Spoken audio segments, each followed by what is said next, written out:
ओम नमो भगवते वासुदेवाय नमः। जय श्री हरि विष्णु।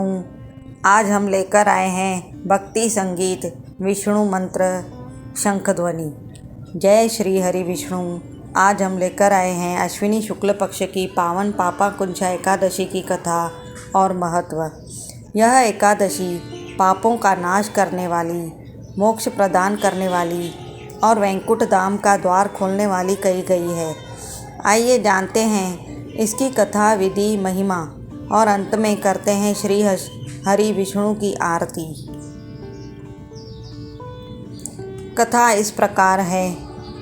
पुराणों में वर्णन आता है कि विंध्य पर्वत पर क्रोधन नाम का एक शिकारी रहता था। वह बड़ा ही हिंसक और पापी था। जीवों का वध करना, चोरी करना, छल करना ही उसका जीवन था। समय बीता और मृत्यु का क्षण आया। यमदूत उसे लेने पहुँचे। शिकारी भयभीत होकर कांपने लगा और यमदूतों से बोला, हे दूतों, मुझे कुछ समय दीजिए, मैं अपने पापों का प्रायश्चित करना चाहता हूँ। लेकिन यमदूत बोले, तेरे पाप इतने बड़े हैं कि तुझे सीधे यमलोक जाना होगा। घबराया हुआ शिकारी ऋषि अंगिरा के आश्रम पहुंचा। वह रोते हुए बोला, गुरुदेव, मैंने जीवन भर पाप किए हैं, मुझे बचाइए। महर्षि अंगिरा ने मुझे समझाया, यदि तू अपने पापों से मुक्त होना चाहता है तो अश्विन शुक्ल पक्ष की पापाकुंजा एकादशी का व्रत कर। इस व्रत के प्रभाव से तेरे समस्त पाप नष्ट होंगे और मृत्यु के बाद तुझे विष्णु धाम की प्राप्ति होगी। शिकारी ने श्रद्धा से व्रत किया और जब मृत्यु का समय आया तो यमदूत नहीं आए, बल्कि विष्णु भगवान के दूत उसे लेकर वैकुंठ धाम ले गए। बोलो एकादशी की जय। व्रत और विधि इस तरह करने चाहिए।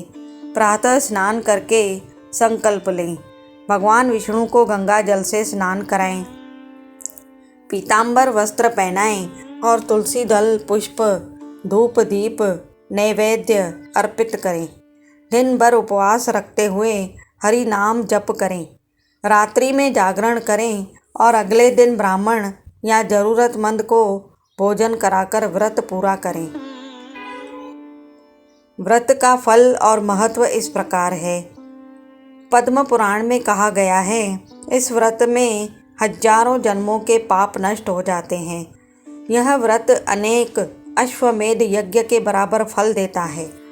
मृत्यु के समय व्रती को यमलोक का भय नहीं होता, बल्कि विष्णु भगवान के दूत उसे वैकुंठ ले जाते हैं।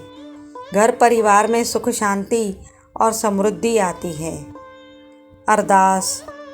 हे श्री हरि विष्णु भगवान, आज पापाकुंजा एकादशी के पावन दिन में मैं आपके चरणों में यह व्रत करता हूँ। मेरे सभी पापों का नाश हो। मुझे धर्म और भक्ति के मार्ग पर चलने की शक्ति मिले।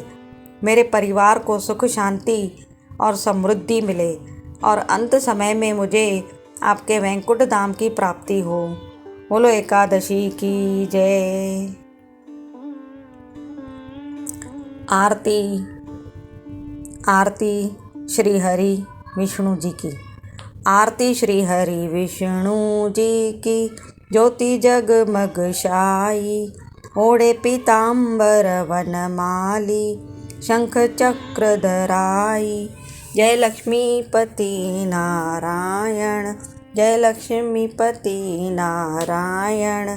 गरुड़ विहारी भक्त सहाय, भव भय हरन हार।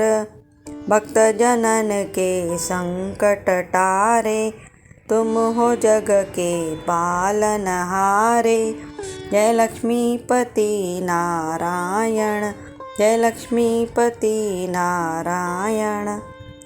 इस प्रकार भक्तजनों, पापाकुंजा एकादशी का व्रत करने से समस्त पापों का नाश होता है, जीवन पवित्र बनता है और अंत में वैकुंठ धाम की प्राप्ति होती है। आप भी श्रद्धा और भक्ति के साथ इस व्रत को कीजिए और श्री हरि विष्णु की कृपा के अधिकारी बन जाइए। ओम नमो भगवते वासुदेवाय नमः। ओम विष्णवे नमः। जय श्री हरि विष्णु।